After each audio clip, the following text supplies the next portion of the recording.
So today I'd like to talk to you about mental illnesses. In particular, I'd like to talk to you about what PTSD is and what it stands for. So PTSD is part of the very long list of diagnoses, and it's a type of mental illness. PTSD stands for post-traumatic stress disorder. So the reason why it's important to me is because I'm also diagnosed with this myself, and before treatment I didn't really know where I was at in life. And so since I've been going through treatment for a while now,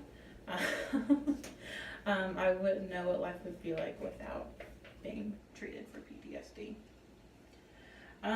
So today I want to talk to you a little more about what it is and what it stands for, the stigmas and how to live with PTSD, and those are some tips that everyone can use day to day.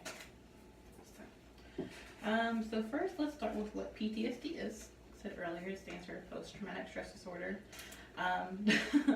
It can be a one-time, or it can be developed from one event, or it can be a long-term development for over a couple of years or so.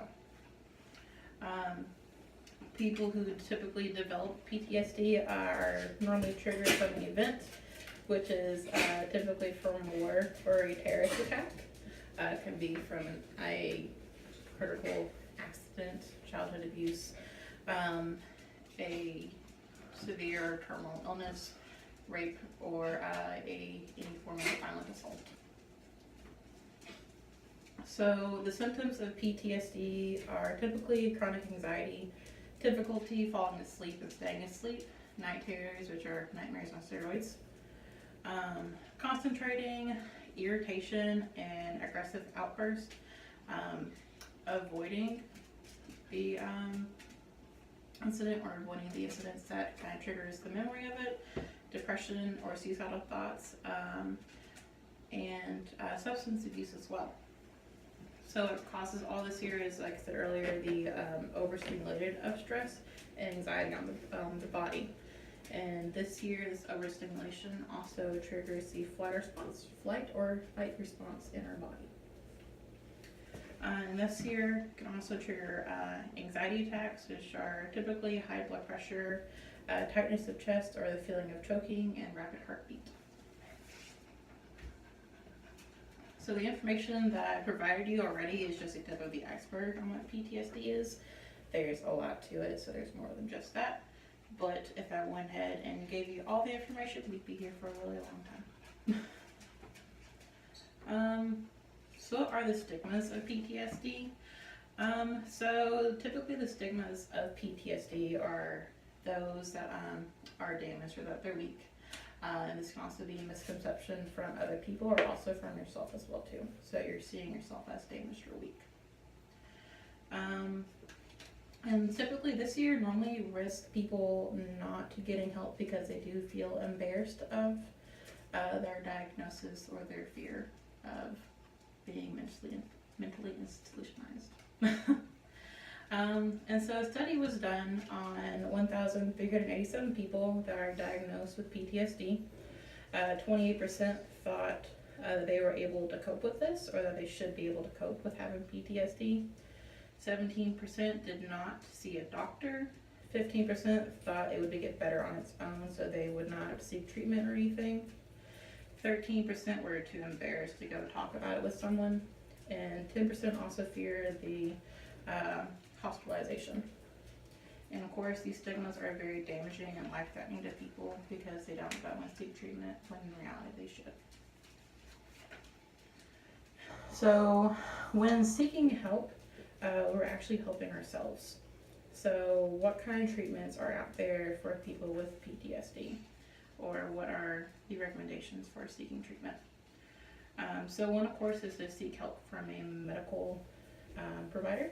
There can be a therapist, or you can start with a doctor, of course. And with that have a healthy support group. So relying on your therapist and being able to talk with them, or having friends and family as well too that support you. And another one would be to redirect your thoughts and also your self-talk. So don't talk down to yourself. Kind of talk to yourself that you are able to do things, especially when you're going through a really rough time. So don't tell yourself that you can't do it, and tell yourself that you can do it. And of course, take care of your body. And taking care of your body, I mean, eat good, exercise, and also get a lot of sleep. When you eat good, you're putting good things in your body and things like that, so you're not putting things like alcohol or energy drinks into your body, which can be a depressant and also can trigger anxiety or panic attacks. And when you exercise, you're releasing dopamine and serotonin, which are, the good feelings, chemicals in our body that help you feel good. And of course, when you get sleep, you're also setting yourself up for success, so you're not setting yourself up for failure or anything. And so for my conclusion, like I said earlier, before I was diagnosed, I wasn't living a very healthy lifestyle, I wasn't eating well. I still don't exercise very often, but I still kind of do a little bit better. And I try to get at least 9 hours of sleep, and just that alone kind of helps me. But of course, go and seek treatment if you do have PTSD or any of the sort. And so today I hope all of you have learned a little bit about PTSD and what it stands for, of course, and the stigmas behind it. And if you know anyone with PTSD, be sure to talk to them about it. That is not embarrassing. That it's not embarrassing to go seek treatment or help. And hopefully together we can all knock out the stigma of PTSD and learn more about it and live a healthier life. That's my speech. Thanks.